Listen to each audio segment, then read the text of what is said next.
सच साहेब जी, सच साहेब। सत साहेब, सत साहेब, सत साहेब, आपका प्रणाम स्वीकार, आपके प्रणाम। बोले जी बोले। आपको भी प्रणाम प्रणाम। सर जी, हम आपका शुक्राना करते हैं कि आपने जो अंधविश्वास था वो हम्म आपने बहुत हद तक दूर कर दिया है। हम्म लेकिन सर कुछ जिज्ञासा है हमारा। हम्म। सर जिज्ञासा ये है कि सर आपने तो बताया कि हम आत्मा हैं, हम्म लेकिन सर आत्मा का तो सर आत्मा हो गया या परमात्मा हो गया, उनका सर वर्णन तो मैं कम से कम तो आज हो गया 14 साल हो गया। हम्म जितने भी जो सत्संग हमने किए हैं हम्म उनमें सर सब लोगों ने सर आत्मा का और परमात्मा का सर गुण गाए हैं, उनके बारे में सर बताए हैं। तो सर मेरा हल्का सा जो इच्छा ये था कि जैसे पानी होता है, आप भी सर बहुत एग्जाम्पल देते हैं हम्म कि पानी सर का जो वर्णन है कि हम इसे पीते हैं तो प्यास खत्म हो जाता है। लेकिन सर प्रैक्टिकल अगर देखा जाए यानी कि तो हम पानी को देख लेते हैं कि पानी ऐसा होता है। तो सर मेरा एक जिज्ञासा ये था कि सर परमात्मा को तो लोग बोलते हैं सर, जितने भी हमने सत्संग किए तो उनमें सर मैं जो समझ पाया हूँ कि परमात्मा को किसी ने देखा नहीं। उनको मतलब कि एक उनका जो वर्णन है या गुण है वो सर हम उनका गुणगान कर मतलब कि लिखा है उनका और उनको हम मानते हैं या जो लोगों ने समझाया उसको हम समझते हैं। आत्मा के बारे में भी सर ये बोलते हैं कि उनका एक अंत है और इनका सर जो आप वर्णन करते हैं हमेशा गीता में कि ये सर मतलब कि इसको कोई मार नहीं सकता है, इसको कोई काट नहीं सकता है, ये मतलब कि मुक्त अवस्था में है। तो मेरा सर जो जिज्ञासा ये था कि हम सर उस मुक्त अवस्था को सर कैसे प्राप्त करें, क्योंकि जब कभी हम सत्संग सुन रहे हैं 15 साल में तो सर कभी भी होता तो मैं अपना देह भाव ही मानता हूँ। इन द सेंस कुछ भी अगर कहा जाए, कोई अगर नाम से भी कोई अगर बोलता है कि भाई आप कौन हैं, तो ऋषि मुनि का या जितने भी सत्संग हैं उन्हें मैंने सुना है, बहुत जगह हमने देखा है कि बहुत लोग अंदर से जिज्ञासा होता है कि भाई हम हैं कौन। वो अपना नाम नहीं बताते, वो मतलब जाते हैं गुरु जी के पास में और वो पूछते हैं कि हम हैं कौन, क्योंकि हम अपने आप को जान नहीं पाए हैं। तो हम अपने आप को जान नहीं पाए हैं तो सर हम गुरु जी के पास जाते हैं, उनसे पूछते हैं कि हम हैं कौन। तो सर बताते हैं कि सर आप मतलब शरीर नहीं है, आप मतलब कि आत्मा है।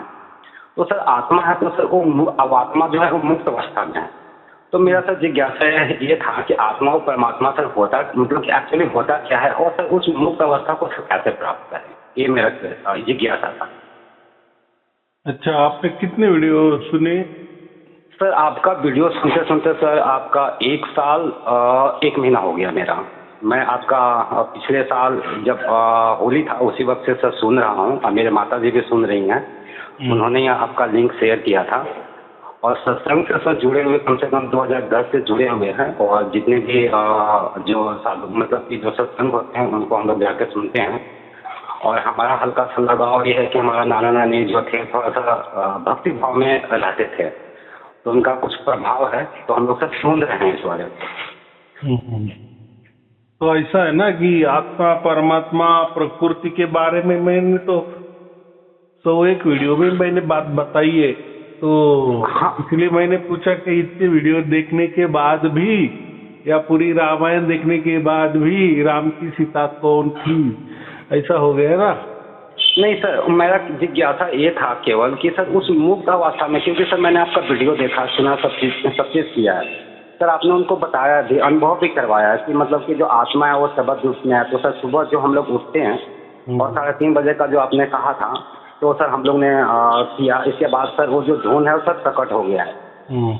तो सर मेरा जिज्ञासा ये था कि सर उस भाव जो आपने बताया कि मनुष्य का जो मेन लक्ष्य है कि मतलब कि अपने आप को मुक्त करना, शरीर से मुक्त करना और उस मुक्त अवस्था को प्राप्त करना, तो सर उस मुक्त अवस्था में सर कैसे रहूं, वो सर मेरा जिज्ञासा है।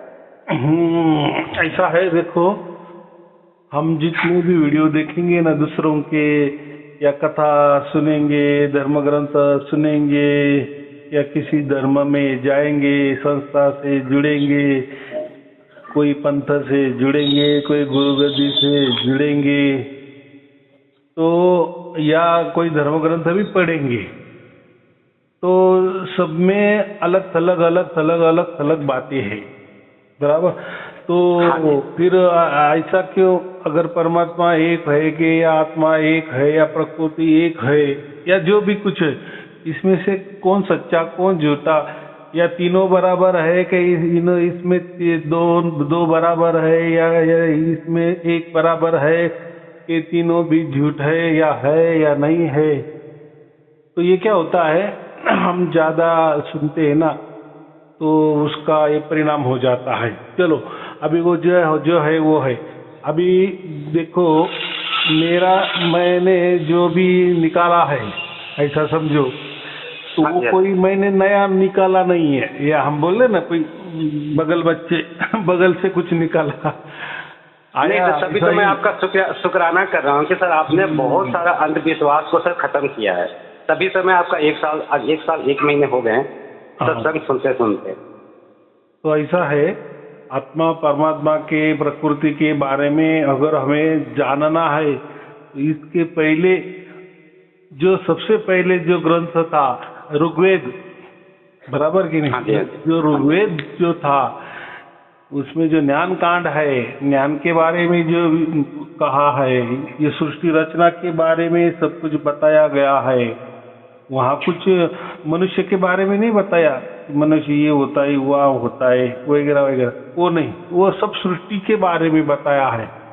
ये जो ब्रह्मांड है उसके बारे में बताया है, प्रकृति के बारे में बताया है, उसका उपयोग कैसा करना है, क्यों करना है, हम ही क्यों करना है, ये प्रकृति क्या है, इसमें ये आत्मा क्या होती है, इसमें परमात्मा क्या होती है, ये सब की बातें की है। तो मुझे ऐसा लगता है अगर हमको ये बातें जाननी है तो सबसे पहले ऋग्वेद हमें पढ़ना पड़ेगा, समझ लेना पड़ेगा। और अगर ऋग्वेद नहीं हमें समझ रहा है तो जो 6 शास्त्र है, दर्शन शास्त्र जो हम कहते हैं ना, वो पढ़ने पड़ते हैं। अभी ये जो 6 दर्शन शास्त्र है ना, इन्होंने भी आत्मा परमात्मा प्रकृति के बारे में अलग थलग बताए हैं, लेकिन दर्शन शास्त्र ने भी बताया है। तो हमें मैच करना है ऋग्वेद और दर्शन शास्त्र, इसमें जो भी मैच हो जाता है, माने तरकीबन हम क्या बोलते हैं, जैसे अगर देश का पंतप्रधान बनना है और 2 पार्टियां हैं, बराबर, और दोनों को भी ऐसा समझोगे, एक को 49 वोट मिल गए और एक को 51 वोट मिल गए, दोनों में कितना फैसला है, सिर्फ एक वोट का फैसला है ना, फासला। तो जो एक वोट से जिसके पास 51 है, 100 में से 51 है, उसका पंतप्रधान बन जाता है, वो सरकार चलाता है, सब सत्ता उसके हाथ में आती है। और बच्चे ये जो 49 है, ये तो 49 है, सिर्फ समझो 51 से 2 कम हो गए, 1 या 2 कम है, बराबर, लेकिन उनकी सत्ता नहीं है। तो ये क्या खेला है, बराबर कि नहीं? तो वो जाने दो, अभी वो बहुत कठिन विषय है। हमें इतना ही समझना है कि जहाँ ज़्यादा वोटिंग होती है ना, 51 के बाद 51 होता है, 52 होता है, 50 के बाद जो वोटिंग ज़्यादा होती है, या वही हम चुन के हम उसको बोलते ना ये जीत गया, बराबर। तो मैंने यही कहा ना, 49 वाला हार गया, लेकिन 51 जिसको वोट मिल गए वो जीत गया। और दोनों में फैसला कितना छोटा है, कितना छोटा है। अगर दोनों को 50-50 मिले तो सरकार ही नहीं बनेगी, नहीं बनेगी। तो ऐसी बात है कि ये जो दर्शन शास्त्र है, वेद है, उपनिषद है, उपवेद है, तो हमें इसका निचोड़ निकालना है, सबका निचोड़ निकालना है। ऐसी कोई भी पुस्तिका आपको मिलेगी नहीं कि सब कुछ जो मैं बोल रहा हूँ 100% आपको समझ में आ जाएगा। हाँ, ऐसा समझो कि थोड़ा 99% समझ में आ जाएगा। हाँ जी, पहले से थोड़ा समझ में आ रहा है। अभी गीता की भी बात ले लो। अभी आपने कहा कि गीता में ऐसा लिखा है आत्मा के बारे में। सत्संग में सुना सर आपका, आप जो देते हैं कभी उदाहरण देते हैं उसमें, और पहले वाले जितने भी सत्संग सुने तो उनका देते हैं, और उसमें कहते हैं कि उनका वर्णन सब बताते हैं कि अजर है, अविनाशी है, क्यों आप डरते हो, और क्यों आप मतलब डरने वाली कोई बात ही नहीं है, क्योंकि हम लोग पहले अंधविश्वास में पड़े हुए थे, यानी कि जो जैसे कह देते थे वैसे हम लोग कर लेते थे। अजर अमर भी बोलते हैं, एक है उसको काटा नहीं जाता, सूखा नहीं जाता, जलाया नहीं जाता, वगैरह वगैरह। और एक जगह लिखते हैं कि जो आत्मा जो है वो परमात्मा का ये अंश है। ये अंश माने क्या होता है, जन समझिए का हमारा शरीर है और यही शरीर का एक अंगुष्ठ है, बराबर। तो ये अंगुष्ठ क्या हुआ, ये हमारा ये शरीर का जो अंगुष्ठ है ये क्या है, अंश है। क्या है, अंश है।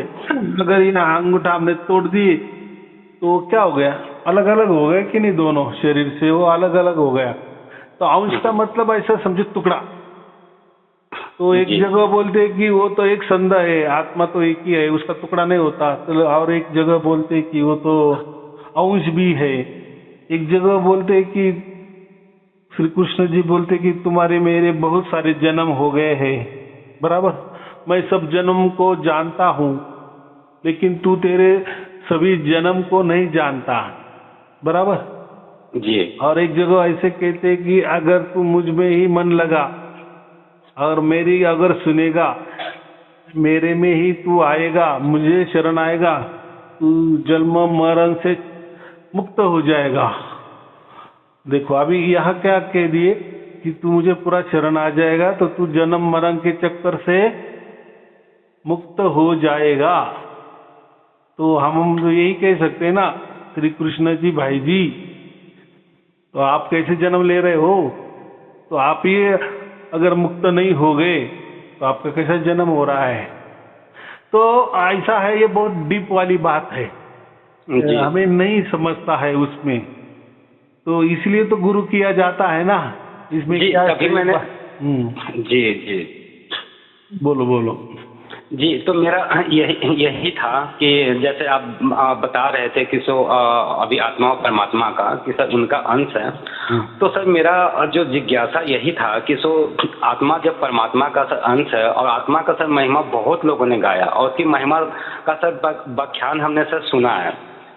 तो सर मेरा यही था कि सर उस अवस्था को सर कैसे प्राप्त करें, वो भी मतलब कि जीते जी, क्योंकि सर सब लोगों ने यही कहा है कि ये जिंदगी में ही अगर आप एक सही मार्गदर्शन गुरु के मतलब कि के गुरु करते हैं या उनके मतलब के समक्ष जाते हैं और ये ज्ञान मतलब प्राप्त करते हैं, और ये मनुष्य जामा में ही मतलब कि पॉसिबल है। तो मेरा जिज्ञासा यही था कि सर अभी जामा मिला हुआ है और टाइम भी एक तरह से देखा जाए तो बहुत कम बचे हुए हैं, कोई नहीं है। तो मेरा जिज्ञासा यही था कि सर उस अवस्था को सर कैसे प्राप्त किया जाए। अगर ऐसा है कि अगर कोई ऐसी युक्ति प्रयुक्ति होती आत्मा को पाने को या परमात्मा को पाने को, या जो भी वो जो लोग कहते हैं ना मोक्ष पाने को, जी जी, या परमात्मा पाने को, या अगर ये हमारे हाथों में होता ना, या हाथों में होता, तो इसके पहले किसने पाया है परमात्मा को, किसने बताया है, किसने लोग खड़े कर दिए हैं कि मैं जान गया हूँ परमात्मा को, मैं पहचान गया हूँ परमात्मा को, है क्या ऐसे लोग? सर नहीं सर, बस वही मैंने सत्संग में भी सुना है। जैसे आप देखेंगे जितने भी जैसे कबीर जी आए हैं, नानक जी आए हैं, दादू जी आए हैं, बुद्ध जी आए हैं, तो उन्होंने सर मालिक की महिमा का वर्णन किया है कि मतलब कि ऐसा है ऐसा है ऐसा है, बराबर। और ये जो और ये जो जामा मिला है वो मतलब कि भक्ति करके और गुरु के मतलब कि करके वो ज्ञान को प्राप्त करके और उस अवस्था को प्राप्त करना या फिर अनुभव करना, क्योंकि यही एक मौका है। अगर ये मौका अगर आप चूक जाते हैं तो फिर सर अब मैं क्या बताऊं, मैं सुन के तो हैरान हो जाता हूं। फिर सर 84 लाख की होनियां है, फिर सर भटकते भटकते फिर पता नहीं मनुष्य का जामा मिलेगा कि नहीं मिलेगा, सर ये समझ में नहीं आ रहा है। तो ऐसा है, कबीर बीजक में साफ साफ कबीर साहब ने बताया है कि ये जो ब्रह्म है ना, ये जो ब्रह्मांड ब्रह्म एक ही समझो, जो आकारों में आया है, सत्व रज तम में आया है, गुणों में आया है, या जो हम देख सकते हैं, उसको जान सकते हैं, उसको ब्रह्म कहा गया है। तो कबीर विजय में साफ बताया गया है कि ये जो ब्रह्म एक धोखा है। क्या है? धोखा है। धोखा है। उन्होंने माया नहीं कहा है। माया माने तो कल्पना हो गई, मैंने नहीं है कुछ, लेकिन आपको ऐसा लग रहा है जैसी कोई अंधेरे में रस्सी पड़ी हुई है, लेकिन आप देख रहे हो और आप समझ रहे हैं कि वो कोई सांप है। बराबर? तो ये क्या हो गए? माया हो गए ना। वहाँ कोई सांप नहीं है, वो तो रस्सी है, नहीं है, लेकिन आपको दिख रही है लंबे से कि कुछ तो भी सांप है। तो ये जो सांप हो गया, ये हो गई माया। क्या हो गया? माया। माया। लेकिन कबीर साहब ने ये जो ब्रह्म है, ब्रह्मांड है, या सृष्टि है, या ये जो संसार है, इसको माया नहीं कहा है। क्या कहा है? धोखा कहा है। अभी धोखा क्यों कहा है? तो ये ब्रह्मांड में, ये सृष्टि में, या प्रकृति में, या संसार में आपको परमात्मा मिलने वाला नहीं है। ये जो लोग बताते हैं ना कि आपको हम मंत्र दे देते हैं, कोई ध्यान दे देते हैं, कोई साधना दे देते हैं, कोई तरकीब बताते हैं, कोई युक्ति बताते हैं, या कोई ये करो, वो करो, सांसों में करो, ऊपर करो, शरीर के ऊपर करो, नीचे करो, यहाँ ध्यान टिकाओ, वहाँ ध्यान टिकाओ, ऐसे बैठो, वैसे बैठो, वगैरह वगैरह वगैरह वगैरह। तो इससे कभी भी परमात्मा नहीं मिल सकता। इसीलिए ये ब्रह्मांड, ये ब्रह्म धोखा है, ऐसा कहा है। लेकिन अभी कबीर साहब को मानने वाले लोगों को यही समझता नहीं कि धोखा और माया क्या होती है। माया अलग बात होती है। माया माने कल्पना, एक स्वप्न रंजन, जैसे स्वप्न होता है ना, हम क्या बोलते हैं, मायावी है। क्योंकि जो भी देखते वो कुछ घटता नहीं है। जब जैसे जग जाते समझते आ रहे वो तो माया का खेला था। बराबर? वो झूठा था। लेकिन यहाँ वो नहीं कहा है। तो यहाँ कहा है धोखा है। वो धोखा दे देगी। कौन धोखा देगी? ये प्रकृति, ये ब्रह्मांड, ये सृष्टि जिसमें आप रह रहे हो। फिर अभी क्या करेंगे? वो भी धोखा दे रहे हैं।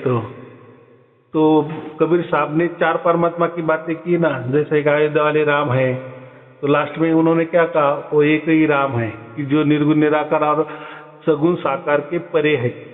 माने वो राम कोई आकारा वाला नहीं है, माने वो परमात्मा का उन्होंने गुणगान गाया है। बराबर? चलो अभी ये तो बहुत सारा हो गया। अभी हम बेसिक मुद्दे पे आते हैं कि असल में क्या चीज है। अभी जिसको असल मालूम है, सत्य मालूम है, तो वही बातें करेगा। जिसको कुछ मालूम नहीं है तो यहाँ वहाँ की बातें उठाएगा। माने कई कुछ भी बातें उठाएगा। उन्होंने जो भी उनके मन में आया बोल दिए, इन्होंने वही रटा रटाया। या कोई धर्म ग्रंथ का ये रटा रटाएंगे, धर्म ग्रंथ का दाखला देंगे।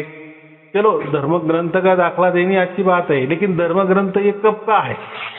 तो मैं जो बोलता हूँ धर्म ग्रंथ ये जो है, ऋग्वेद जो है ना, वही हमारा सर्वश्रेष्ठ ग्रंथ है, धर्म ग्रंथ है। क्योंकि उसके पहले ना कोई ग्रंथ था, और बाकी जो धर्म ग्रंथ हो गए वो सब बाद में हो गए। बराबर? तो पुरावा तो सबसे ज्यादा से ज्यादा पुराना क्या है? ऋग्वेद का ही पुरावा है ना जी।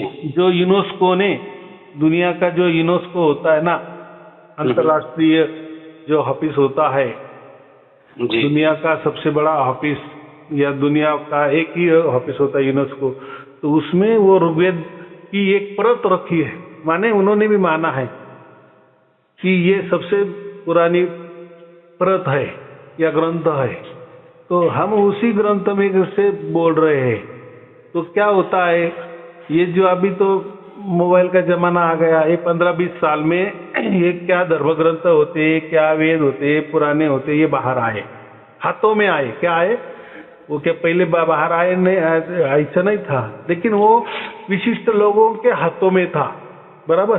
वही वो देख सकते थे, बोल सकते थे, या उसके ऊपर वो विचार बांटते थे। तो फिर वो जो विचार बांटेंगे तो वो उनका थोड़ा फायदा ही करेंगे ना, या उनके जो मन की बातें वही उसमें घुसाड़ देंगे ना। वो थोड़े हमको आंखों से दिखाई दिखाई देते थे क्या या दिखाते थे, वो तो उनके मन से ही उसका अर्थ बताते थे, उनके फायदे वाले अर्थ, बराबर। जी तो ऐसा है, इसमें हमें उसमें जो बताया गया है, मैं वही बात कर रहा हूँ, ऋग्वेद में जो बताया गया है, तो उसमें साफ साफ साफ बताया गया है कि आत्मा अलग होता है, परमात्मा अलग होता है, प्रकृति अलग होती है, तीनों भी स्वयंभू है। क्या? तीनों भी स्वयंभू है और सनातन है, बराबर। अगर अभी ये ऐसी बात है तो उसमें ये बताया है कि ये जो आत्मा और परमात्मा ये चेतन है। चेतन समझते हो? जी। माने जड़ नहीं, जड़ नहीं, मतलब अनुभव, जो मतलब अनुभव या जड़। चेतन माने उसको कोई ऐसा शरीर ही नहीं है, वो दिखने वाली बात नहीं है, जो चैतन्यता है। जैसा करंट होता है, इलेक्ट्रिक करंट होता है, तो वो बाहर से थोड़ी हमें दिखता है क्या? नहीं। कोई वायर भी तार पड़ी है लेकिन उसमें से करंट जा रहा है, तो वो दिखता थोड़ी है क्या? नहीं दिखता है ना। नहीं। लेकिन जब हम उसको हाथ लगाए तो हमें शॉक बैठेगा, तो ये शॉक कहाँ से आया? तो वो कोई दिखने वाली चीज नहीं, तो ऐसा वो चैतन्यता है, तो उसको क्या जिंदापन कहते हैं हम। तो समझने के लिए हमें इतना ही समझना है कि आत्मा हमारे जो अंदर है, और एक होता है परमात्मा कि जो हमारे बाहर है, बराबर। बाहर माने कैसा? कि ऐसा समझो कि ये जो सागर है, समंदर है, ये परमात्मा समझो, बराबर। और हमारी जो नैया है, नाव है, जहाज है हमारा छोटा, हम उसमें बैठे हैं, तो वो आत्मा समझो। तो जहाज या जो नैया है, नाव है, तो कितनी छोटी है समंदर से, उसने छोटी जगह ले लिया है ना। तो नाव के आजू बाजू सब पूरा पानी की पारी भरा है ना, सागर से सागर भरा है, समंदर से समंदर भरा है ना। या और दूसरा उदाहरण मैं देता हूँ, मछली का उदाहरण ले लो। हम एक आत्मा मछली है, एक मछली है, बराबर। तो हम समंदर में हैं, हम सागर में हैं, तो हमारे माने वो मछली के अंदर बाहर ऊपर नीचे दाएं बाएं आजू बाजू सब पानी पानी है ना, सब सागर ही सागर है ना। जी। वैसा ये जो परमात्मा है ना, ये सर्वव्यापी है।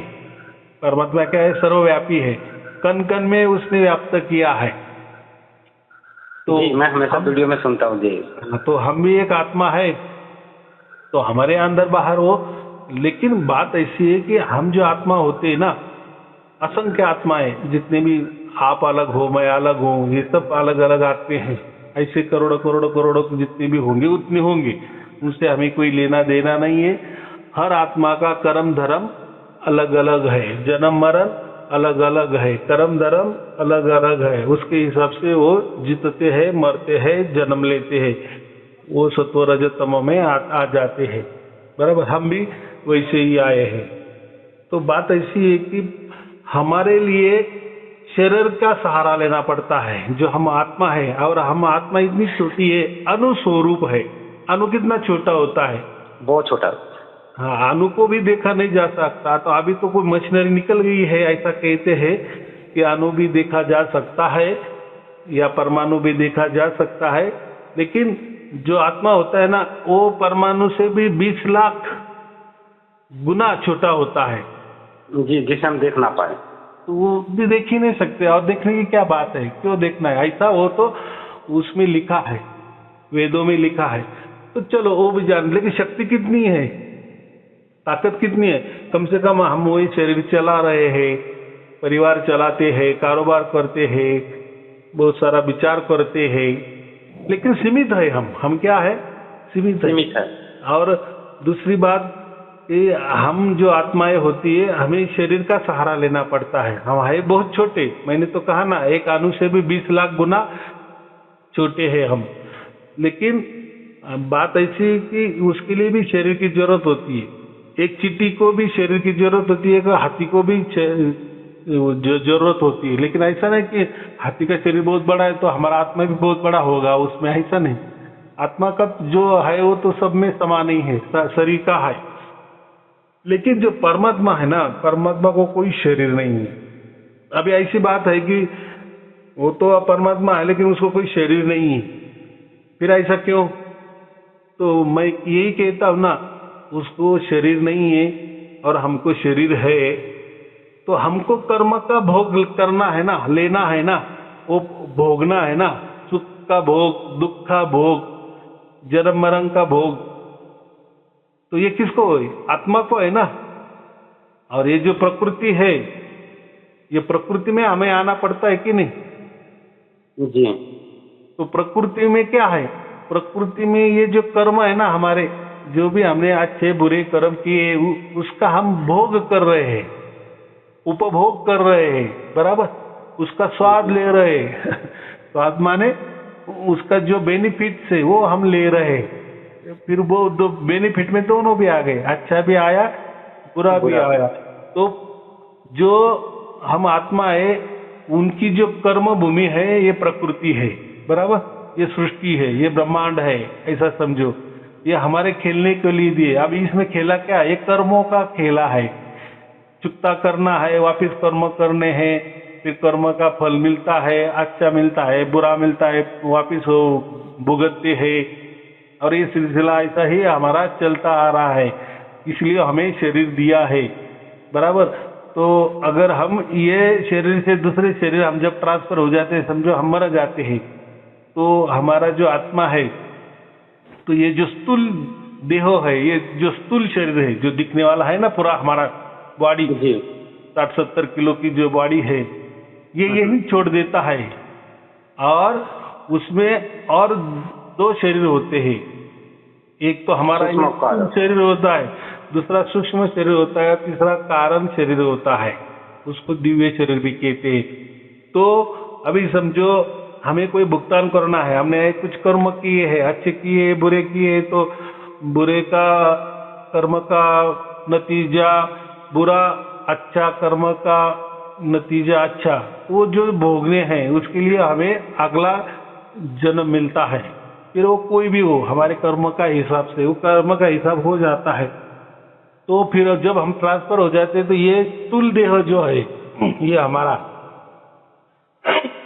50-60 किलो वाला जो स्थूल देह है, यही पड़ा रहता है। उसमें से वो सूक्ष्म देह के द्वारा दूसरे शरीरों में प्रवेश करता है, बराबर। वापिस उसको फिर वहां स्थूल देह कोई ना कोई मिल जाता है। तो ये ऐसा प्रक्रिया चलती है, वो प्रणाली चलती है, बराबर। ऐसे हम 84 लाख योनि भुगतते हैं। अभी बात ये हो गई, तो आप बोलेंगे अभी वो तीसरा जो शरीर है, कारण शरीर, वो किस लिए दिया है? वो तो सूक्ष्म शरीर के अंदर और सूक्ष्म शरीर है कारण देह का, और फिर उसमें आत्मा बैठी है, तो वो किस लिए दिया है? तो ऐसा है, समझो कि जिसको मोक्ष चाहिए, तो ये जो ऐसा समझो कि एक फैसिलिटी दिए है मनुष्य शरीर के लिए, जो मनुष्य जीवन है ना, उसके लिए एक फैसिलिटी है कि आप तय कर सकते हो आपको 84 लाख योनि में जाना है या मोक्ष में जाना है। देखो अभी मैं क्या बोल रहा हूँ, 84 लाख योनि में जाना है हम आत्मा को, जो तो डिफॉल्ट चल रहा है, उसमें कोई विचार करने की बात नहीं है। मोक्ष की भी विचार करने की बात नहीं, कुछ भी बात नहीं करने। जैसे हम जी रहे, कर्म कर रहे, अच्छे बुरे कर्म कर रहे, मर रहे, अगला जन्म मिल रहा है, ऐसे हमारा चक्कर चल रहा है। लेकिन ये जो मनुष्य देह जब धारण कर रहे, तब हमें थोड़ा सा दिमाग होता है, बुद्धि जाती है। हम इससे ये करते कि यार ये ऐसा कहते हैं कि ये तो पुराणों में तो ऐसा लिखा है, वेदों में तो ऐसा लिखा है, धर्म ग्रंथ तो ऐसे बोल रहे हैं कि ऐसा हमारा ये तो चक्कर चल रहा है, 84 वाला चक्कर। और ये मनुष्य देह में भी हमें तय करना है कि अभी ये 84 लाख योनि में जाना है कि मोक्ष में जाना है। अभी मोक्ष में जाने का मतलब क्या है? परमात्मा के पास जाना है। जो परमात्मा, जो कोई उसका शरीर नहीं है, बराबर, वो तो कण कण में व्याप्त है, वो पूरा उसने ब्रह्मांड भी व्याप्त किया है, पूरी सृष्टि भी व्याप्त की है, पूरी प्रकृति भी व्याप्त किया है। तो मैं तो कहता हूँ ना, ये जो ब्रह्मांड, ये सृष्टि है, ये तो 30% है, तो बाकी भी 70% परमात्मा वैसे कि वैसा बच्चा है, तो इतना बड़ा परमात्मा है, माने उसकी जो वातावरण है, उसकी जो सत्ता है, उसका जो व्यापी है ना, वो उन्हें व्याप्त किया है, माने उसकी उतनी जगह है, उतनी उसकी जमीन है, ऐसा समझो। अभी जमीन जी तो हम प्रकृति में बोल रहे हैं, लेकिन हाँ, ऐसा मतलब हम उसका समझ दायरा समझो, कितना बड़ा दायरा है उसका। तो उस दायरे में अगर रहना है, और उसका जो दायरा है ना, वो सिर्फ और सिर्फ आनंद वाला दायरा होता है, सिर्फ और सिर्फ आनंद, उसमें बाकी कुछ नहीं होता है। और वो दायरे में ना कोई हम कर्म कर सकते हैं, ना कर्म भोगने पड़ते हैं, अच्छे भी कर्म नहीं कर सकते, बुरे भी कर्म नहीं कर सकते, बस एक ही काम है, आनंद उपभोगना। बराबर। मतलब जैसे जैसे मैं हम लोग पहले अवस्था में थे। ऐसा भी मत समझो, अभी पहले क्या थे वो जाने दो, अभी आप पिक्चर यहाँ से शुरू होगा, जैसे हमने एंट्री की वहां से पिक्चर जो हम आंखों से देख रहे हैं वहीं से पीछे क्या हो गया, वो क्या है पीछे का हम बोल सकते हैं। तब मैंने तो कहा ना कि 84 लाख योनि में हम जाते हैं, अभी पिछला जन्म हमारा कौन सा योनि में होगा क्या मालूम, बराबर कि नहीं। लेकिन हमें तो मनुष्य जन्म मिला, अभी यही की बात करेंगे ना। जी जी पिछला तो हमें मालूम नहीं, हम तो बोलते हैं ना कल सुबह क्या खाए वो हम भूल जाते हैं। जी तो नहीं पिछला तो क्या क्या हो, कैसे थे हम, क्या थे, वो उसका यही नहीं करना है, हमें इतना ही करना है, अभी तय करना है कि 84 लाख योनि भोगनी है, जो डिफॉल्ट में है ही, उसका तो कोई विचार भी करना नहीं है। आप विचार करें या ना करें वो तो चल रहा है, वो आपके कहने पे नहीं चलता है, वो तो आपके कर्म धर्म जो है वो उसके ऊपर ही वो तय होता है, बराबर। वो आप भी तय नहीं करते, वो एक प्रणाली है, उससे वो तय हो जाता है, बराबर। जैसे आपने हमारे लड़के ने कोई ज्यादा मार्क किए है, वो इंजीनियर में जाता है तो अलग अलग जगह वो ये एडमिशन के लिए फॉर्म भरता है ना, कि मुझे ये ट्रेड चाहिए, वो ट्रेड चाहिए। अगर किसी कोई अच्छा ट्रेड है और हमारे लड़के को अच्छा मार्क मिले हैं तो वो उसको मिल जाता है, बराबर। अगर थोड़े कम मार्क है तो थोड़ा कम वाला ट्रेड मिल जाता है, या जगह मिल जाती है। तो ऐसी बात होती है ना, माने जो जैसे कर्म धर्म है हमारे उस हिसाब से। तो अभी मैंने क्या कहा, तो अभी हमको मोक्ष मिलना चाहिए, ये अभी हमारा अगर तय हो गया, किसी गुरु ने बता दिए कि भाई तुझे 84 लाख योनि का चक्कर काटना है, ये श्रृंखला यही खत्म कर देनी है, तो तुझे क्या करना चाहिए कि तुझे परमात्मा के पास ही जाना चाहिए, तुझे मोक्ष मिलना ही चाहिए। अगर तुझे मोक्ष मिल गया तो तेरा ये झंझट हमेशा के लिए अनंत काल के लिए खत्म हो जाएगा, बराबर।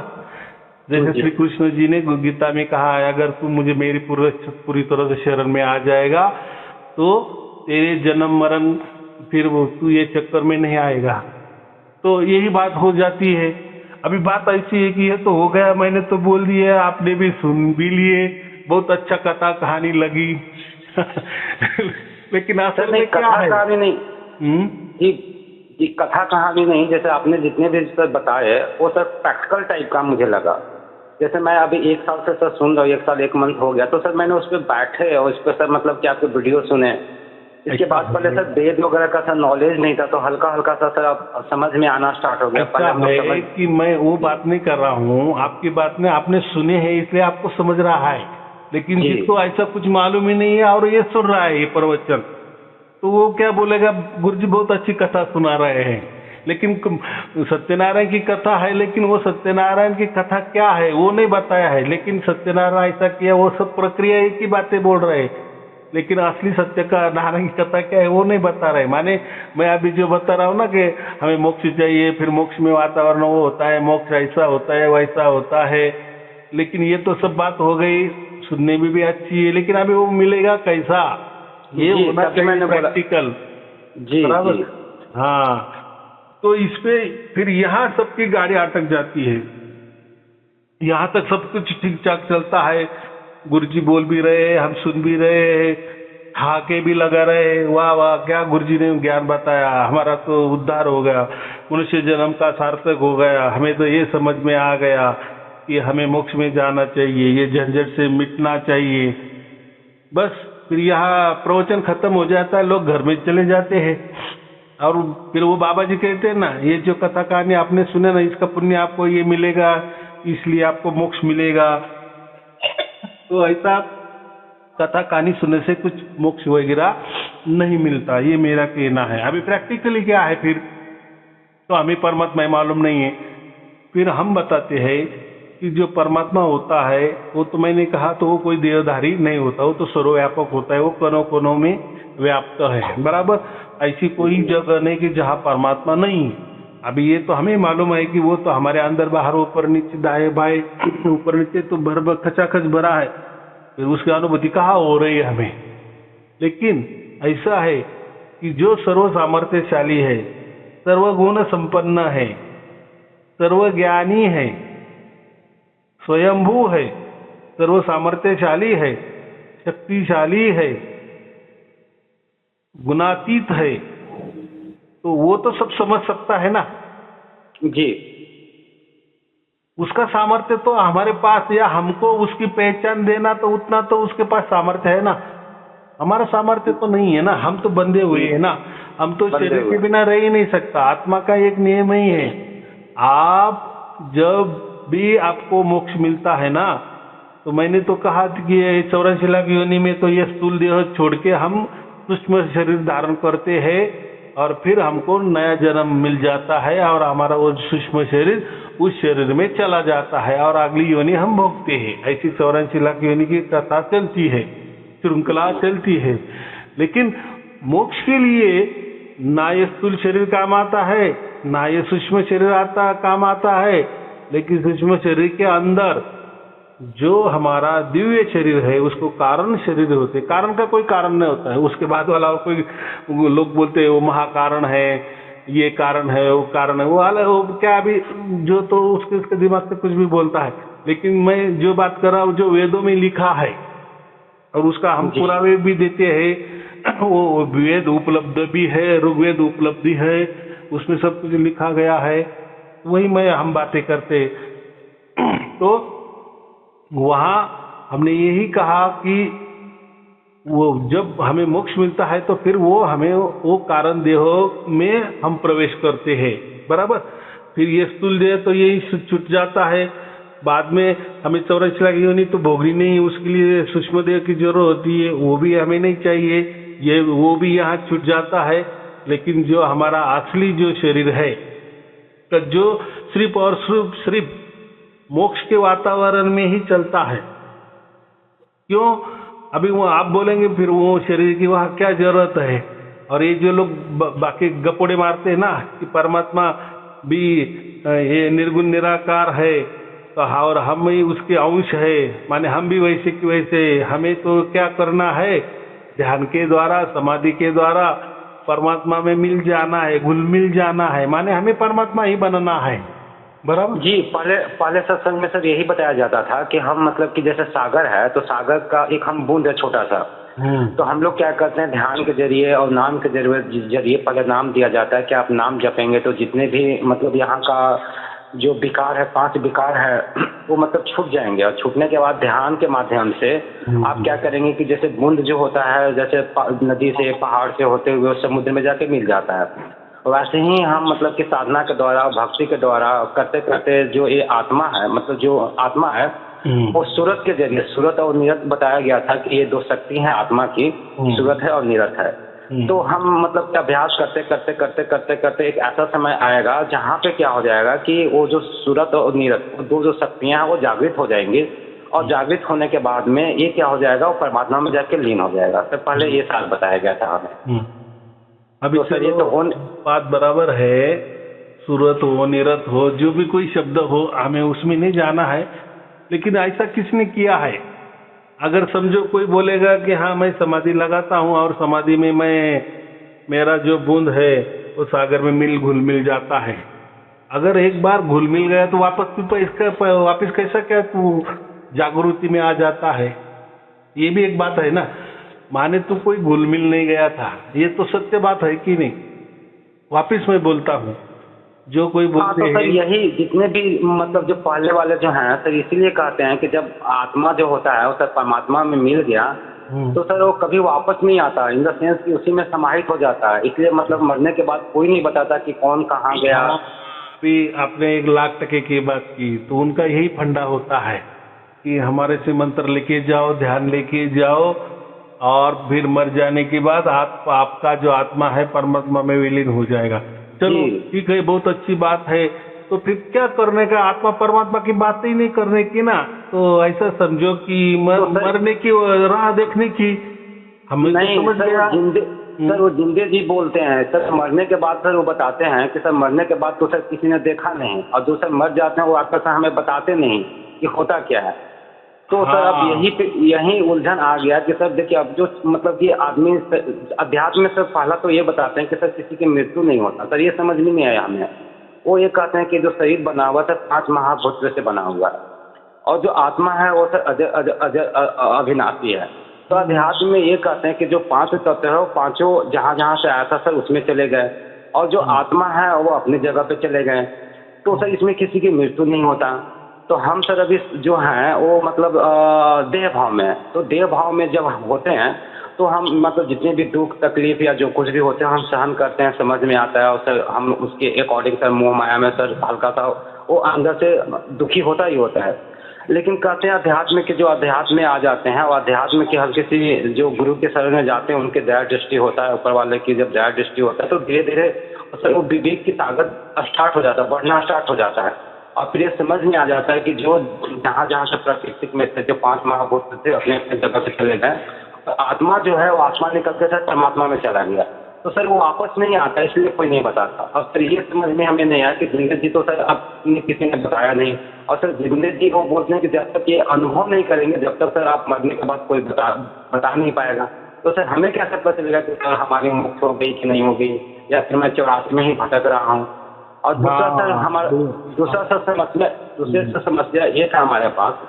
अभी आपका समझ में आ गया, तो मैंने वही कहा कि देखो, एक तो जो हमारा अंदर वाला जो आत्मा है ना, तो उसकी कोई मृत्यु नहीं होती, वो ट्रांसफर होता है। जैसे हम कपड़े बदलते हैं ना रोज, जी तो वैसे 84 लाख योनि में कपड़े बदलता है। हर एक कपड़ा माने एक 84, तो ऐसे 84 लाख योनि में हम जाते हैं, माने कपड़े बदलते, उतने कपड़े बदलते। लेकिन हमारा आत्मा वैसे कि वैसा रहता है। हम रोज कपड़े बदलते, लेकिन हम वैसे के वैसे रहते हैं ना, हमारा शरीर वैसे के वैसा। ये तो हो गई संसार की बात। लेकिन मृत्यु के बाद हमारा ये शरीर जाता है, लेकिन वही आत्मा दूसरा शरीर धारण करता है सूक्ष्म देह से।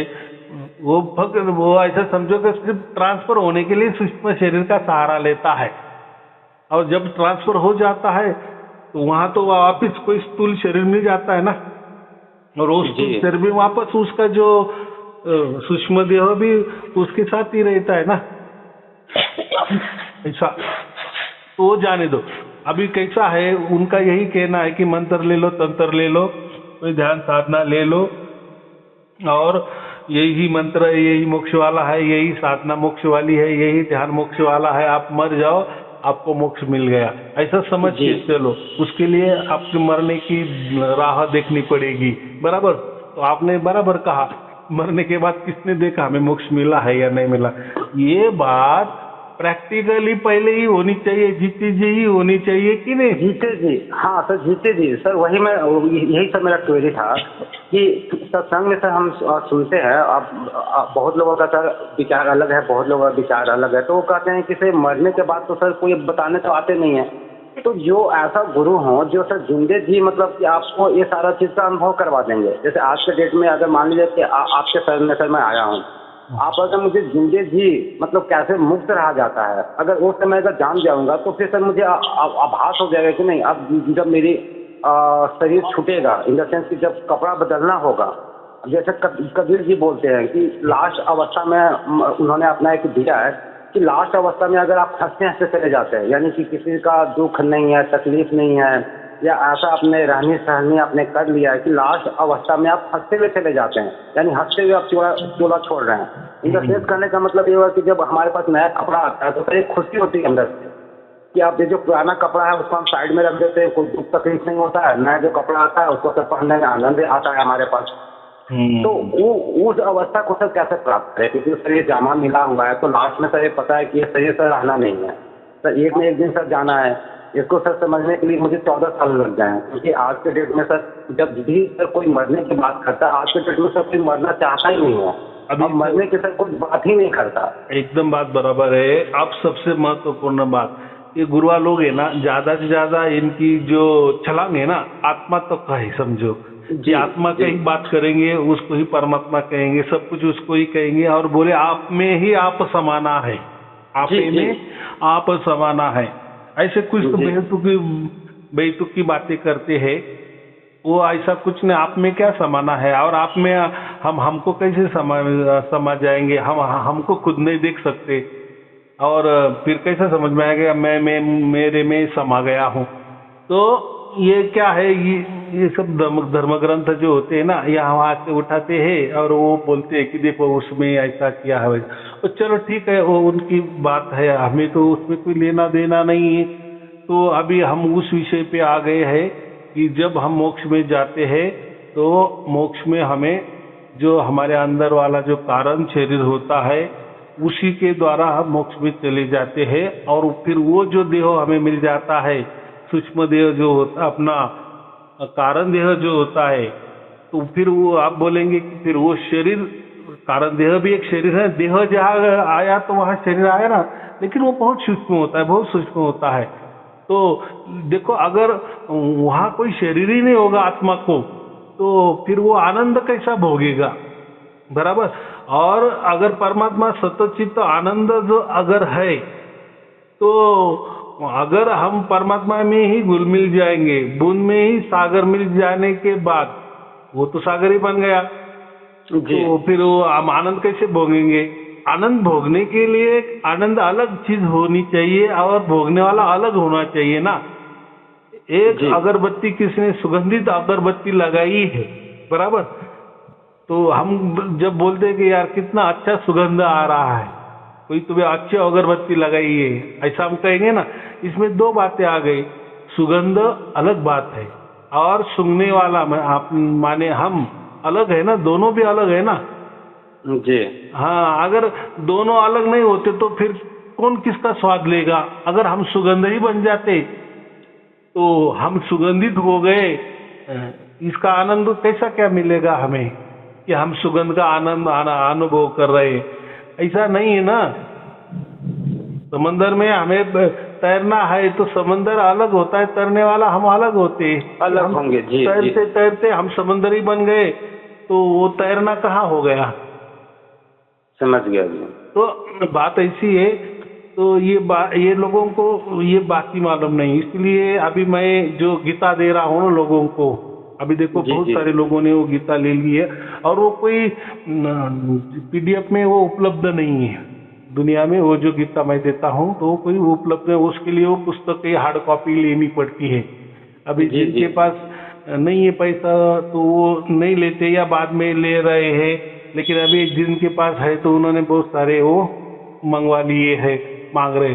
तो उसमें क्लियर कट दे दिया है। जो ये कंफ्यूजन है ना कि श्री कृष्ण जी और अर्जुन की जो बातें हैं, कभी श्री कृष्ण जी ऐसा बोलता है तो कभी कृष्ण जी अर्जुन ऐसा बोलता है या श्री कृष्ण जी को ऐसा पूछता है, तो श्री कृष्ण जी के भी अलग अलग जवाब हो जाते हैं 18 अध्याय तक। अर्जुन के भी सवाल भी अलग अलग बन जाते हैं। फिर ऐसा कभी बोलते हैं कि कर्म ही सबसे श्रेष्ठ है, फिर थोड़े 6 अध्याय छोड़ के बाकी 6 अध्याय में भक्ति ही श्रेष्ठ है ऐसे कहते। वापिस जो लास्ट वाले 6 अध्याय है उसमें बोलते हैं कि नहीं नहीं ज्ञान ही श्रेष्ठ है। तो बाद में बोलते हैं कि ये तीनों भी श्रेष्ठ नहीं है। कभी बोलते हैं कि मैं प्रकृति में भी हूँ, लेकिन बाकी बात में बोलते हैं कि मैं प्रकृति में नहीं भी हूँ। तो कभी कभी बोलते हैं कि ये पीपल का वृक्ष में मैं पीपल हूँ, इसमें मैं वो हूँ। बाद में बोलते हैं कि नहीं नहीं ये तो मैं इसमें भी नहीं हूँ। तो बहुत सारा कंफ्यूज हो जाता है ना। तो ऐसी कोई गीता नहीं निकली आजकल। ये पूरे कंफ्यूज हमने या हमारा समाधान हो जाए। सबसे महत्वपूर्ण क्या है, हमारा समाधान हो जाए। तो मैं तो प्रवचन में तो थोड़ी थोड़ी बात उठाता हूँ। अभी मैं ये बोल रहा हूँ कि जहाँ भी श्री कृष्ण जी मैं बोल रहा हूँ ना कि तू मेरे पास आ जा, मेरे में ही कर, मेरा ही पूजा कर, मेरे में ही मन लगा, ये जो मैं का जो नारा लगाया है ना, तो उससे क्या लगता है हमें कि श्री कृष्ण जी ही परमात्मा है। ऐसा कभी कभी लगता है ना, कभी कभी लगता है कि परमात्मा स्वयमेव श्री कृष्ण जी भी है। और यही अर्थ उठा के उसके बहुत सारे पंथ भी निर्माण हो गए, संस्था भी निर्माण हो गया ना, अब करोड़ों उनके शिष्य भी हो गए। तो जो श्री कृष्ण जी ने छोटी छोटी बातें बताई है, तो उसकी एक एक बातों में एक एक बड़ी बड़ी संस्थाएं बनी है, और उस संस्था को करोड़ों करोड़ों शिष्य लोग हो गए हैं। तो ऐसे ही है गीता, जिसको जो अर्थ चाहे वो अर्थ वो गुरु बताता है, लेकिन असल में जो सचमुच वाला ज्ञानी है ना, वो बोलेगा यार ये बात तो मेरे समझ में नहीं भाई, अब भी तो श्री कृष्ण जी ऐसे ऐसे बोल रहे थे, बाद में तो वापिस ऐसे ऐसे बोलने लगे, तो इसमें क्या है। कभी बोलते हैं कि मैं ही परमात्मा हूँ, कभी बोलते हैं कि मैं बहुत सारा जन्म भी लेता हूँ, कभी बोलते हैं कि मैं स्वयंभू हूँ, अनादि हूँ, तू बहुत सारी जन्म लेता है, तुझे मालूम नहीं। तो कई बोलता है कि मैं तुझे इस जन्म मृत्यु के चक्कर से छुड़ा दूंगा, तो खुद तो नहीं छुटे हुए हैं, खुद बोल रहे कि मैं अलग अलग जन्म लेता हूँ वगैरह वगैरह वगैरह वगैरह वगैरह।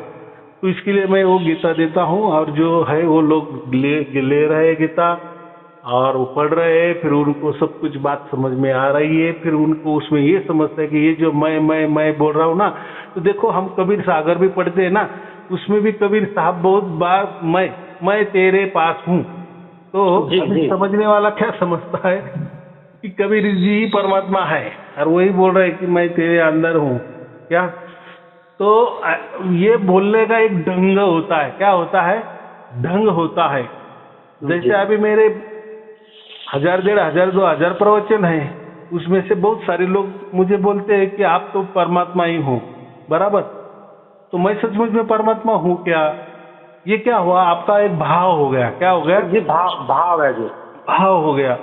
तो क्योंकि बेसिकली होता क्या है कि सर, परमात्मा को तो हमने सर देखा नहीं है, और सर जिन्होंने अनुभव किया है, यानी जिन्होंने उनके बारे में सर बताया है, तो सर भाव ये हो जाता है कि जब हमने सर नहीं देखा परमात्मा को, सर आपने देखा, मतलब देखा, तो आपने सर क्या किया, वो जितनी भी चीजें आपने अनुभव किया या जो कुछ भी किया, तो सर आपने हमें बताया, तो एक सर अंदर भाव बन जाता है कि हाँ ठीक है, जो कह रहा है वो सही है, अंदर भी अनुभूति वैसा हो रहा है, तो सर एक भाव हो जाता है। तो ऐसा बहुत जगह है कि स्वयं कबीर साहेब बोलते हैं कि मैं ऐसा हूँ, मैं वैसा हूँ, माने वो भी परमात्मा की भूमिका में आ जाते हैं। और यही फिर कबीर सागर का कबीर जी की भूमिका को लोगों ने उठा लिए और कबीर साहब को परमात्मा बता दिए। उससे बहुत सारे संस्था बन गए और उस संस्था को भी बहुत करोड़ों करोड़ों शिष्य बन गए। तो ये झमेला हो जाता है। तो वो कहने की बात अलग होती है और समझने की बात अलग होती है।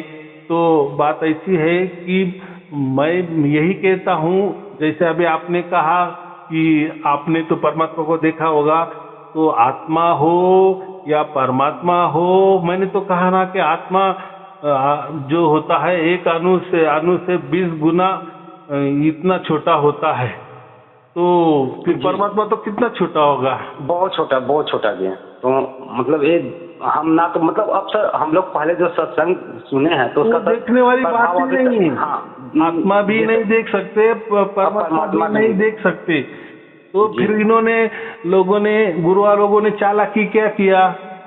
देखो, अभी श्री कृष्ण ने अर्जुन को रूप दिखाया, विश्व रूप दिखाया, बराबर, बहुत बड़ा। तो विश्व रूप में ऐसा समझो कि वो विश्व रूप एक सब जो ब्रह्मांड है ना, इतना जो बड़ा ब्रह्मांड है कि जिसमें ऐसा समझो 200 अरब गैलेक्सी है, तारे हैं।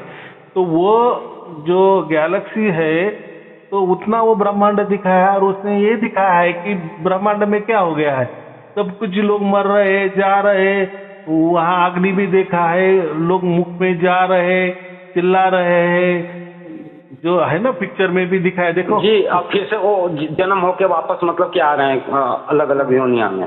फिर वो कृष्ण बताता है ना, देख इसमें ये सब मर जा रहे हैं, या ऐसे समझिए मर ही गए हैं, लेकिन निमित्त मात्र तुझे उनको मारना है वगैरह वगैरह। लेकिन वो इतना डर जाता है, इतना डर जाता है। कौन डर जाता है? अर्जुन डर जाता है कि नहीं नहीं नहीं नहीं, ये रूप मैं नहीं देख सकता।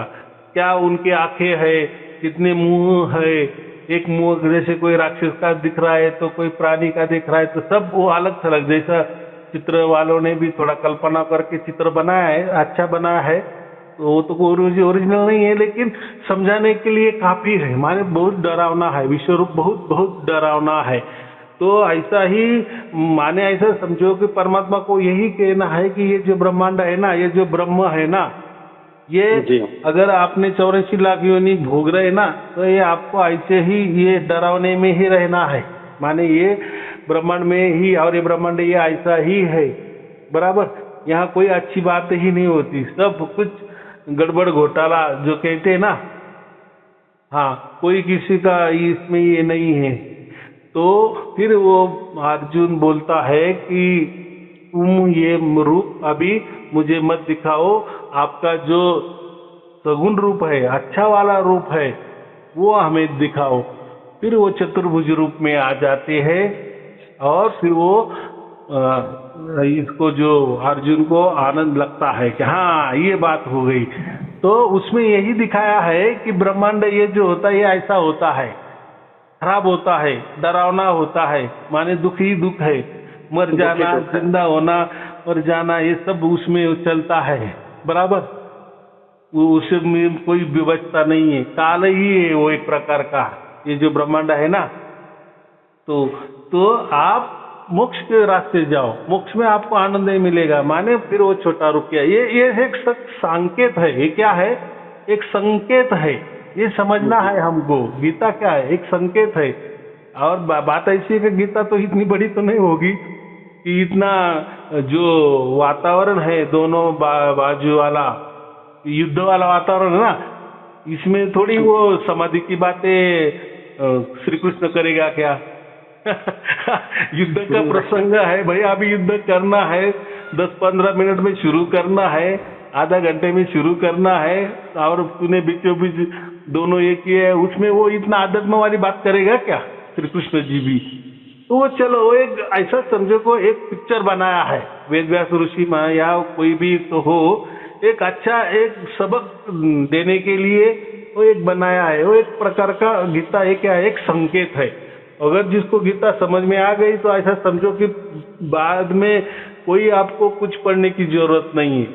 ऐसा समझो कि उसमें जो बताया गया है निष्काम कर्म सत्कर्म, वो भी दोनों बात हमें समझ में आ गई ना, बस उसका मोक्ष, उसका बेड़ा पार हो गया। हम जो कहते ना भाग्य बनना चाहिए, भाग्य बनना चाहिए, तो भाग्य किससे बनता है? ये सत्कर्म से बनते हैं, निष्काम कर्म से बनते हैं। लेकिन हमारे हाथों से कोई निष्काम कर्म नहीं होता, सत्कर्म नहीं होता है। तो हाँ, जो तो भी हमारे कर्म होते हैं, जो भी तो हमारे हाथों से जो भी कर्म होते हैं, उसमें तो कोई ना कोई फल की अपेक्षा होती ही है ना। ऐसा बगैर फल की अपेक्षा से कर्म हमारा कोई हो नहीं सकता। लेकिन गीता में तो बोला है कि नहीं, आपको निष्काम कर्म करना है, सत्कर्म करना है। अगर आपने वैसा निष्काम कर्म किए, सत्कर्म कर लिए, तो फिर आपका संसार भी अच्छा हो जाएगा, बराबर। अभी उसमें ऐसा बताया कि सत्कर्म निष्कर्म माने मेरे लिए तू कर, जो भी करना है सब परमात्मा को अर्पण करके कर, उसको ही उन्होंने निष्काम कर्म कहा है। रही बात मोक्ष के लिए, मोक्ष के लिए भी हमें निष्काम कर्म करने हैं, सत्कर्म करने हैं। फिर जो भी हम काम करेंगे तो वो ऐसा मन में लाना कि मैं ये जो काम कर रहा हूँ सिर्फ मोक्ष और मोक्ष के लिए कर रहा हूँ, बराबर। तो उसमें फिर ये कोई बात ही नहीं होती ना, फल की अपेक्षा नहीं होती। मोक्ष में कहा, और देखो जो मोक्ष होता है ना, वहाँ तो कोई कर्म करने ही नहीं पड़ते ना, वो तो कोई कर्म भूमि नहीं है, प्रकृति कर्म भूमि होती है, बराबर। सृष्टि कर्म भूमि हो सकती है, ब्रह्मांड में कर्म भूमि हो सकती है, लेकिन मोक्ष की जो जगह होती है वहाँ कोई कर्म की बातें नहीं होती, बराबर। इसलिए हमें जहाँ कर्म नहीं है, बस आनंद ही आनंद भोगना है, आनंद ही आनंद भोगना है, इसलिए हमें मोक्ष चाहिए, बराबर। अभी रही बात हमको कि अभी ये मोक्ष कौन देगा, तो मैंने कहा कि जो सर्व सामर्थ्यशाली है, जो मोक्ष का अधिकारी है, वही हमें दे देगा। वो जो स्वयंभू है, जिसने हमको पहले बहुत हमारे जन्म भी देखे हैं या आगे भी देखने वाला है, जो स्वयंभू है, सनातन है, माने पहले भी था, आज भी है और आगे भी रहने वाला है, माने हमारे जीवन को जिसने परखा है, क्षणोक्षणी परखा है, सब शरीर परखे है, सब जन्म परखे है, सब कर्म परखे है, तो एक में परमात्मा ही हो सकता है ना। उसको ही सब कुछ हमारा आता पता ठिकाना मालूम है ना, या हम कितने पानी में है वो तो कौन तय करेगा? एक परमात्मा ही तय करेगा। हम नहीं तय करेगा, या हमारा कोई गुरु नहीं तय कर सकता, या हमारा धर्म भी नहीं तय कर सकता, या कोई दूसरे आदमी नहीं तय कर सकता ना, क्योंकि ये तो सब मर्त्य है। मर्त्य माने गुरु भी मर्त्य है, माने उसने जन्म लिया वो भी मरने वाला, मैंने जन्म लिया मैं भी मरने वाला है, कोई दूसरा आदमी भी वो भी जन्म लेने वाला मरने वाला है। जो धर्म है वो भी पहले नहीं थे तो आज वो तैयार हो गए, तो वो भी धर्म भी कभी न कभी नष्ट होने वाले हैं, पंथ नष्ट होने वाले हैं, क्योंकि ये अभी बने हैं, नए नए बनते हैं और बिगड़ते हैं, नष्ट हो जाते, तो ये भी हमें रास्ता नहीं दिखा। तो मतलब इतना ही है कि जो परमात्मा की प्रणाली है वही सब कुछ देखती है कि इनका भाग्य हो गया है, फिर अभी हमारे जितने भी जन्म हुए उसमें क्या हमने सत्कर्म किए, क्या निष्काम कर्म किए, वो हमको मालूम नहीं है और हम उतना विचार भी नहीं कर सकता, लेकिन परमात्मा को सब मालूम है, उसको सब कुछ खबर है, और फिर वही हमें वो झलकियाँ देना शुरू कर देता है। उसको ही हम सार शब्द कहते हैं, क्योंकि परमात्मा ही एक सत्य है।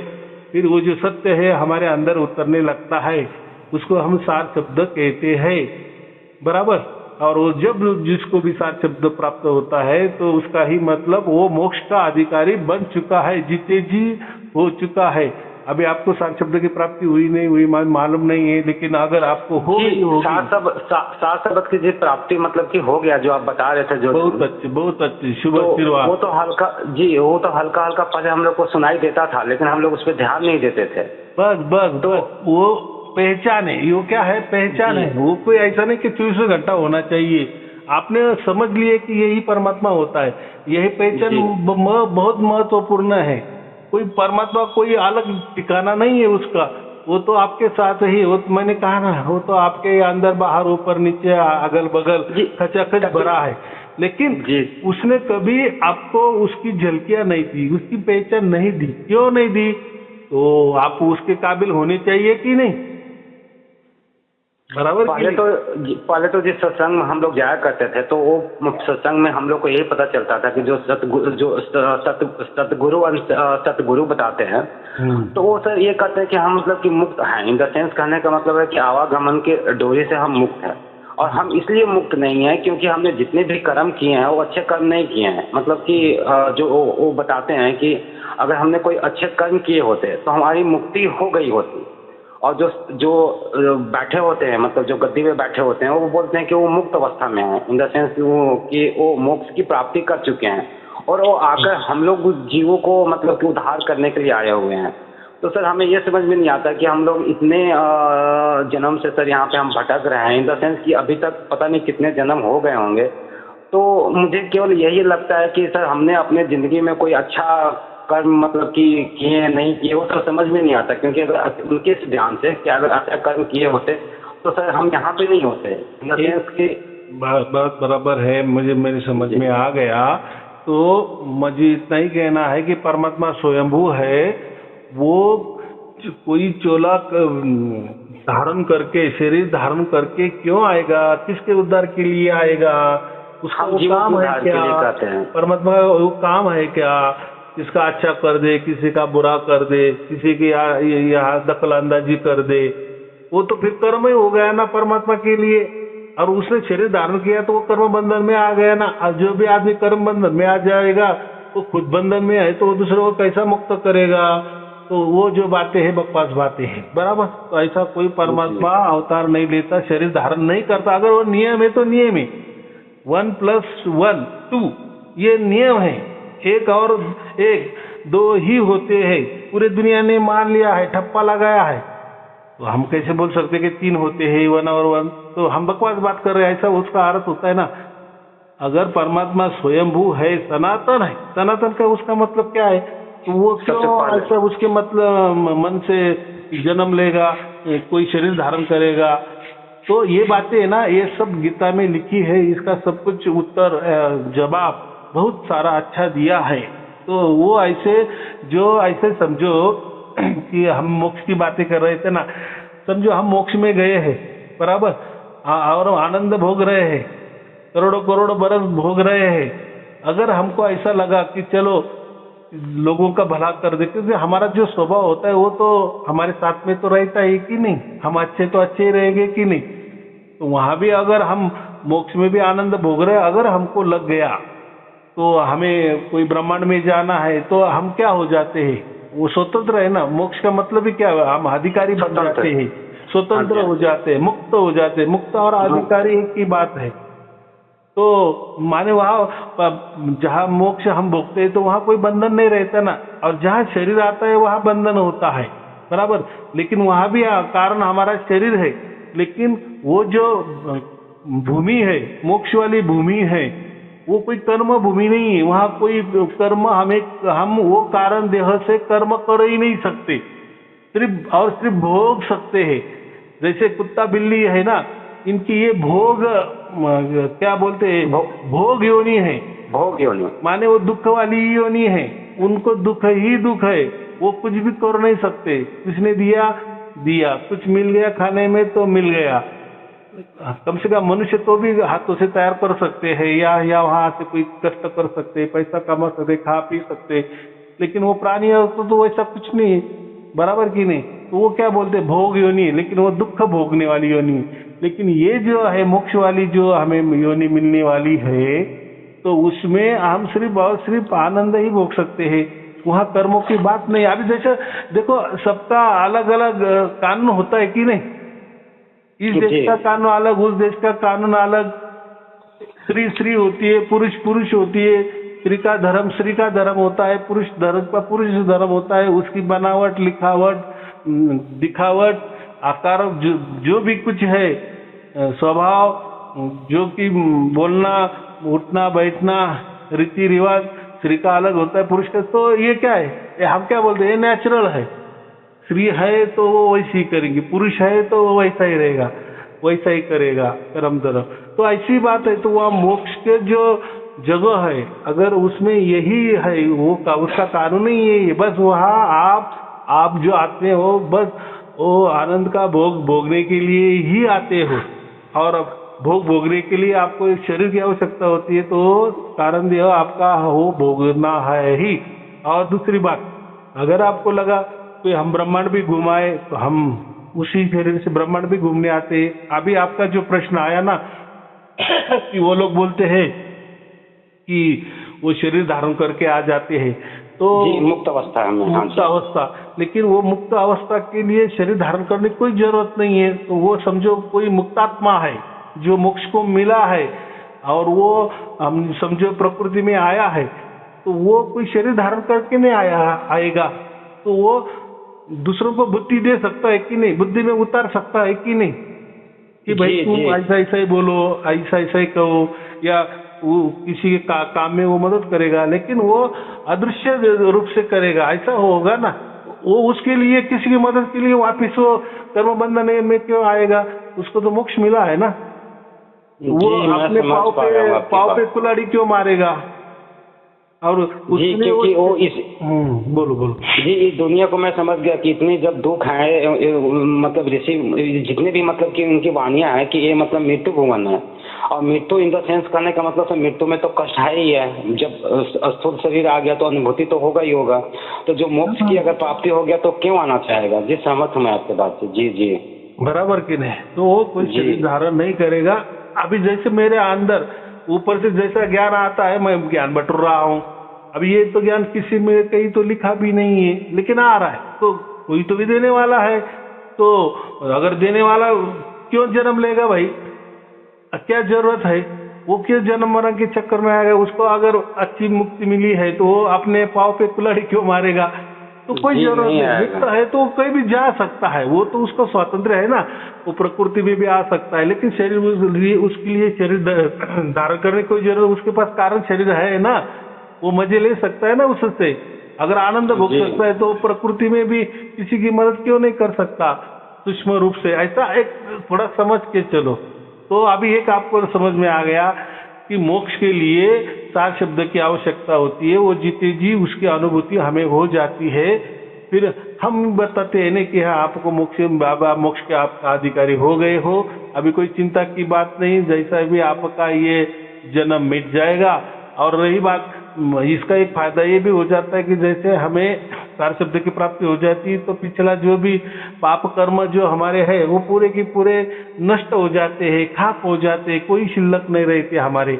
हाँ, लेकिन अभी ये जीवन जो चल रहा है, जो भी हमें 5, 25, 50 बरस जो बाकी है, वो तो हमारे प्रारब्ध, तो हम जब जन्म लिए वो तो लाए थे, वही भोगने हैं, हमें वही चुकता करने हैं। फिर वो प्रारब्ध में सुख भी हो सकता है, दुख भी हो सकता है, जो भी। लेकिन हमें इतना अभी गारंटी आ गई है कि हम मरने के बाद हमें मोक्ष मिला है और उसकी जीते जी हमें ये मिल गया है, सर्टिफिकेट मिल गया है। ऐसा थोड़ा सोच समझ के चलो, बराबर। तो वो अनुभूति होनी चाहिए। अब अभी ये परमात्मा अनुभूति देता है, किसको अनुभूति देता है? हम परमात्मा को अनुभूति देता है। तो अनुभूति देने वाला अलग है कि नहीं, माने परमात्मा अलग है कि नहीं, हम आत्मा अलग है कि नहीं जी। तो हम ही हमारी अनुभूति करेंगे, फिर परमात्मा की जरूरत ही क्या है?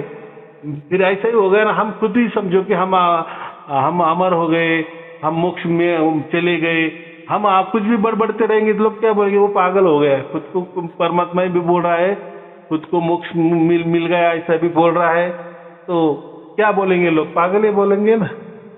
तो जो भी होने वाला उसकी तरफ से होने दो ना, इसलिए वो सर्व सामर्थ्यशाली है, सर्वज्ञानी है, उसको सबकी खबर है हम क्या है क्या नहीं है, हम मोक्ष के अधिकारी बने नहीं बने, माने हमारा उतना भाग्य हुआ ये नहीं हुआ, तो उसका जो लेखा जोखा उसके पास होता है। जैसा है हमारा भाग्य हो जाता है उसको ही सार शब्द की प्राप्ति हो जाती है, अन्य लोगों को नहीं होती है, बराबर जी, समझ गया। हाँ, तो अन्य लोगों को भी हो सकती है, लेकिन उसके सत्कर्म अगर वो प्रपंच में भी रहे, संसार में रहे, अगर सत्कर्म करते रहे, निष्काम कर्म करते रहे, तो हो सकता है उनको भी मोक्ष मिल सकता है। लेकिन वो भी थोड़ी मालूमात भी होनी चाहिए ना। अगर नहीं भी है तो जहाँ जाना है वहाँ तो जाएंगे ही, बराबर। ऐसा तो कुछ नहीं, जहाँ भी जाते सब कुछ उसके, जिस गांव में हम जा रहे हैं तो उस गांव की पूरा इतिहास हमें मालूम चाहिए, वो भी कुछ बातें नहीं है। लेकिन अभी विषय निकल गया है तो इसलिए हम बता रहे हैं, आपने पूछा इसलिए बता रहे हैं।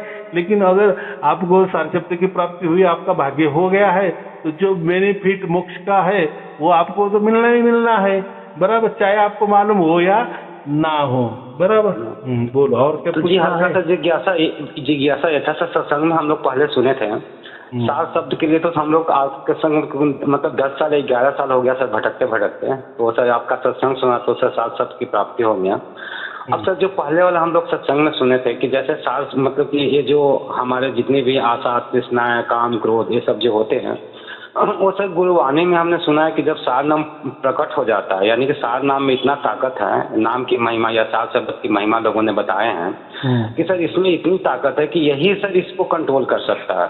यानी कि अंदर जितनी भी हमारे होती है, जैसे दुख हो गया या फिर मतलब मैं शारीरिक की बात नहीं कर रहा हूँ, तो अंदर से जो इच्छाएं उठती हैं, तृष्णाएं उठती हैं, मतलब कि ये लोभ हो गया या ये सब जो हो गया, वो कहते हैं कि इसमें इतनी ताकत है कि सर इससे कंट्रोल हो जाता है। तो सर मैं इसके बारे में सर जानना चाह रहा था, सर ये अंदर से कब होगा?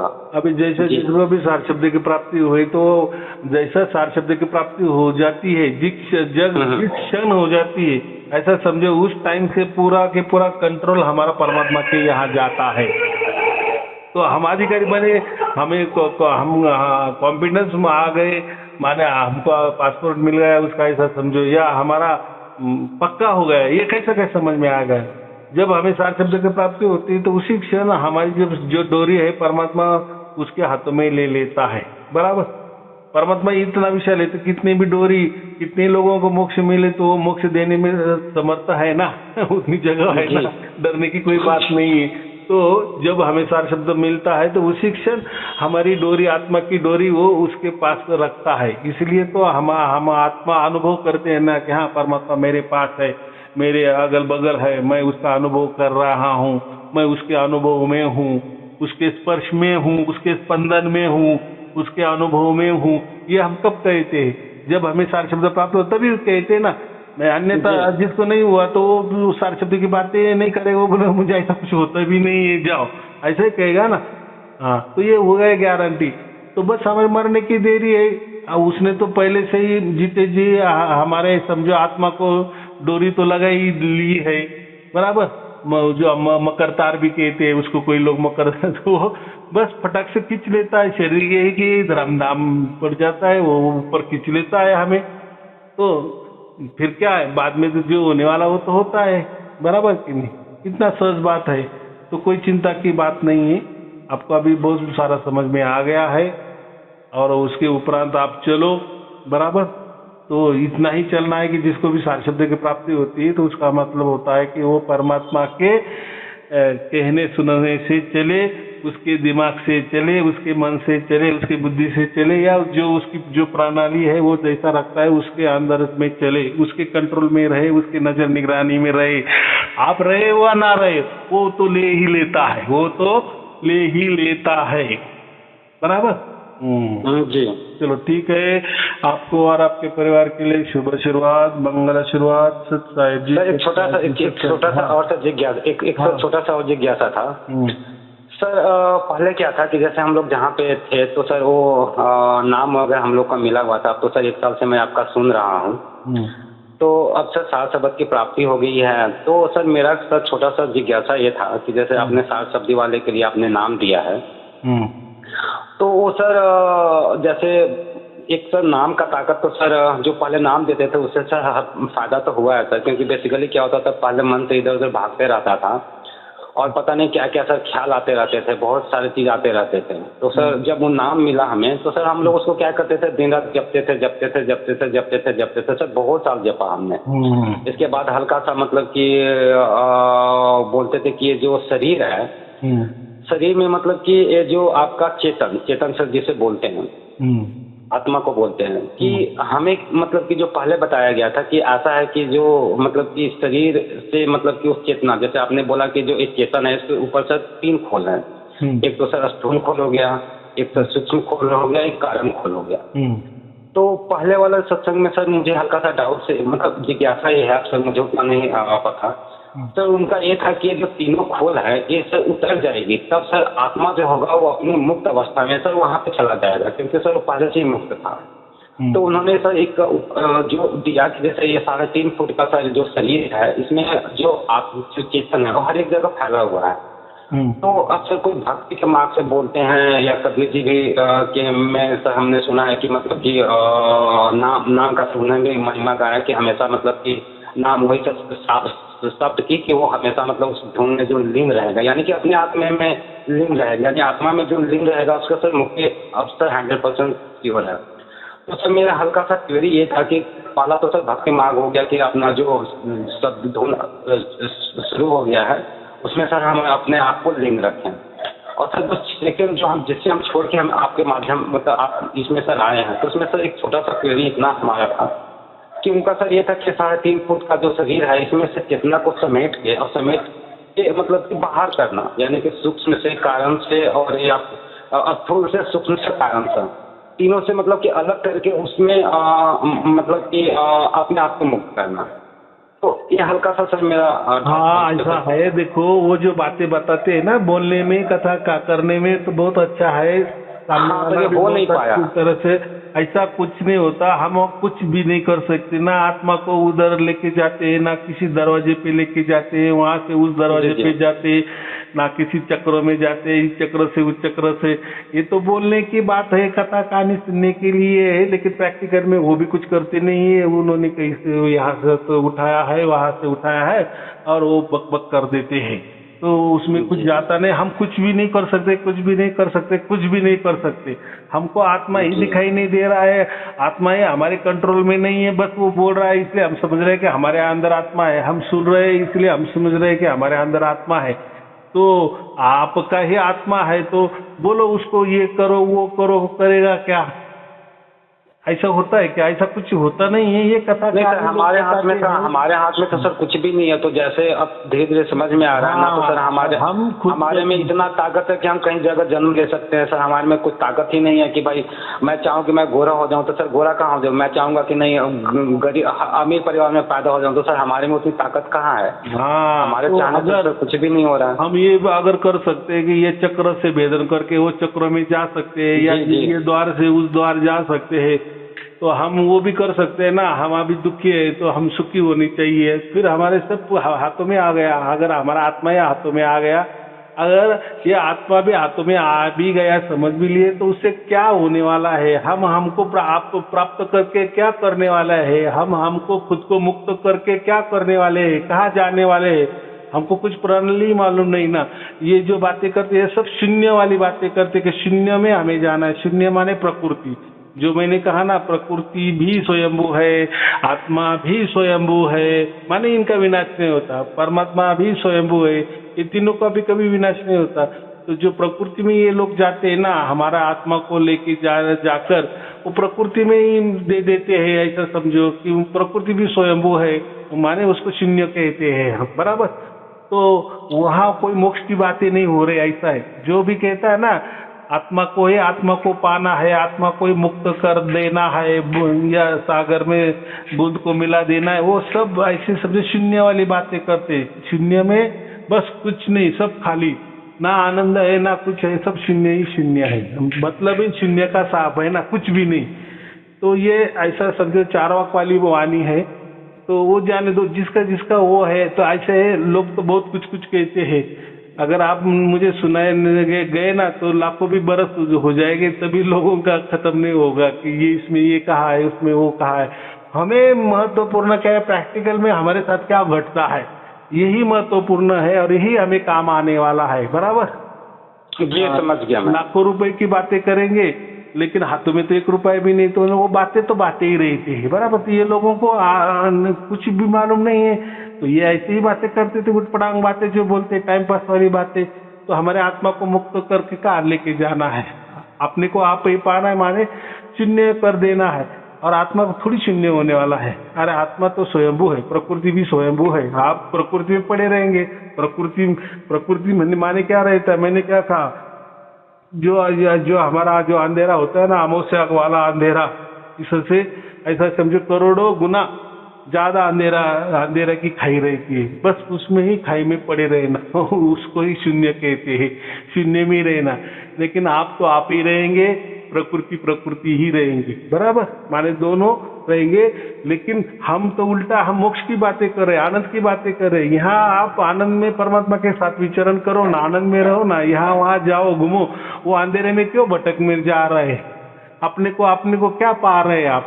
अपने को पाना माने हो उसमें जाना, इसमें जाना, वो जो प्रकृति है वो जड़ में जाना, इसलिए वो शून्य में जाना उसको कहते हैं। शून्य को हमें पाना नहीं, हमें मोक्ष को पाना है, परमात्मा को पाना है। चलो ठीक है, आपको और आपके परिवार के लिए शुभ आशीर्वाद, मंगल। सत साहेब जी, सत साहेब जी, सत साहेब जी।